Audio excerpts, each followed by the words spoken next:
السلام عليكم، اللهم صل وسلم وبارك على سيدنا محمد وعلى آله وأصحابه أجمعين. عاملين إيه؟ وحشتوني من الفيديو اللي فات. النهارده بقى هعمل لكم حاجة جديدة كده، ويعني يعتبر أول مرة أعملها على القناة، بس حبيت أعملها معاكم بقى. الجو كان برد بقى، وحبيت إن أنا أعمل لكم وصفة كده تدفيكم في البرد ده. زي ما انتوا شايفين أنا معايا حمص الشام. وصفتنا النهارده اللي هنشتغل فيها هي حمص الشام.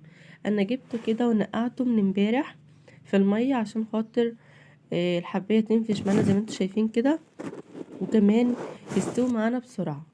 زي ما انتوا شايفين قربتها للكاميرا كده. ده بقى الكمية اللي انا هشتغل بيها النهاردة، ده ربع كيلو انا هشتغل بيه النهاردة. حبيت الاول كده احطه في المية الاول. بنسيبه مثلا بتاع ممكن اقل حاجة يبقى 5 ساعات، عشان خاطر لما نيجي نسويه يستوي معانا بسرعة. عارفين انتوا بقى حمص الشام اللي بيبقى في العربيات كده، عربيات حمص الشام يعني. انا هعمله معاكم النهارده اللي هو حمص الشام، او مثلا بنقول عليه الحلبسة. زي ما انتوا شايفين اي اسم يعني حسب ما انتوا عايزين. فهو النهارده انا هعمله معاكم بقى الطريقه بتاعته. الطريقه سهله جدا وجميله، وان شاء الله هيعجبكم. جبت بقى حله كده حطها على البوتاجاز بتغلي الميه طبعا، وكنت غسلته كويس. هحط كده الحمص، هنزل كميه كلها، وهجيب معايا بقى التوابل، وهقول لكم هنحط ايه بالظبط.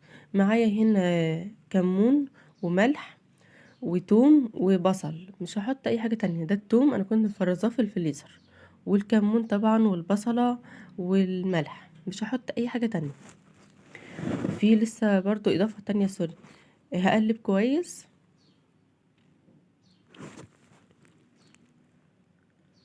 دي كل حاجة هيت.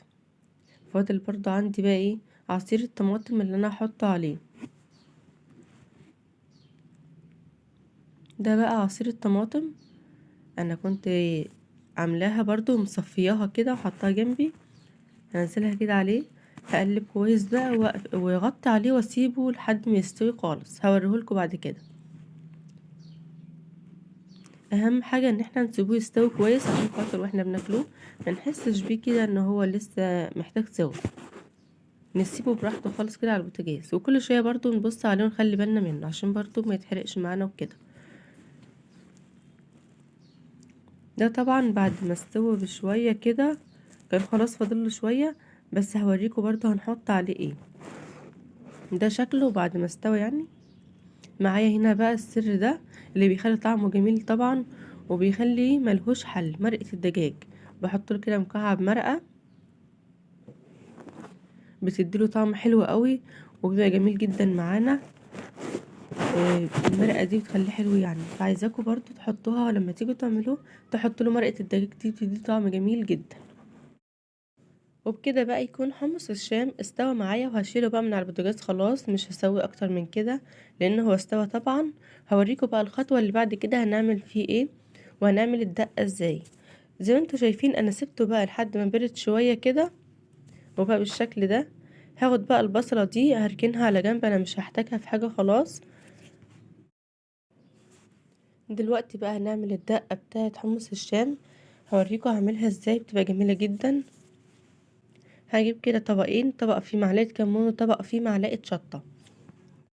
هاخد بقى من الشوربة بتاعة حمص الشام دي، واحطها على الشطة، واحطها برضو على الكمون. بتديلهم طعم حلو قوي. وكمان احسن ما انت تزوديها مثلا مية او كده، انت تاخدي من الشوربة تبقى طعمها جميل جدا. وهي دي بقى سر الدقة اللي بتاع في عربيات حمص الشام.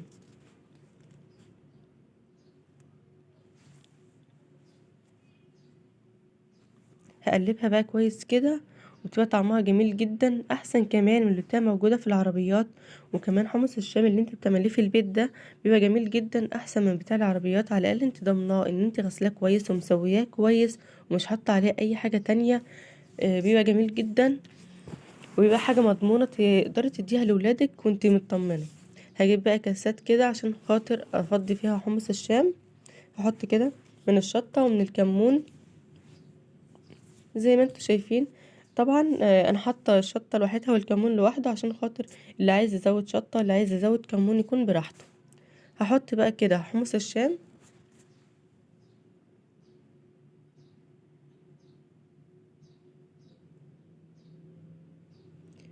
هعمل كمان كاس معاكم كده عشان تشوفوه برضو، والطريقة دي جميلة جدا ان شاء الله هتعجبكم، ولو عملتوها بجد طعمها روعة جدا.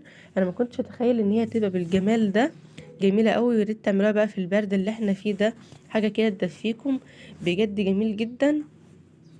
قوموا بقى بعد الفيديو ده كده اعملوا لايك الاول، وتقوموا تعملوا حمص الشام، بجد بيبقى جميل جدا والطعم حلو قوي. ده طبعا الكاس التاني حطيت برضو من الدقة بتاعته ومن الشطة كده، بيبقى جميل جدا. اللي حابب يحط شطة براحته. الشطة اللي انا كنت عاملاها دي كانت حراقة جدا، فمرضتش ان انا احط منها لولادي، بس كان جميل جدا حمص الشام وكان عاجبهم، بجد حاجة روعة كده.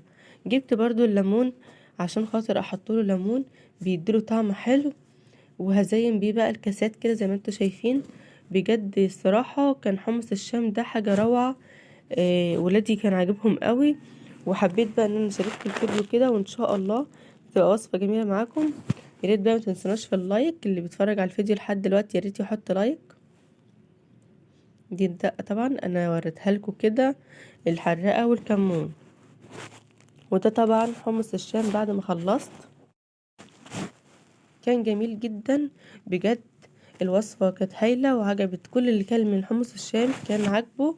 يا ريت تعملوها بجد، مش مكلفة بس جميلة جدا. الحلبسة حلوة قوي، عايزاكم تجربوا الوصفة دي. ويا ريت بقى كده كل اللي بيتفرج عليا يعمل لايك واشترك في القناة ويفعل زر الجرس عشان يوصلوا مني كل جديد ومفيد. وان شاء الله كل ما انزل حاجة على القناة توصل لكم على طول. واللي بيتفرج عليا لأول مرة يا ريت يشترك في القناة عشان يوصلوا مني كل جديد ومفيد. ده طريقتي بقى في عمايل حمص الشام او الحلبسة حسب ما بتقولوا عليه. ان شاء الله يا رب تكون الطريقة دي عجبتكم. ان شاء الله انزل لكم حاجات كتير على القناة. اشوفكم على خير، باي باي.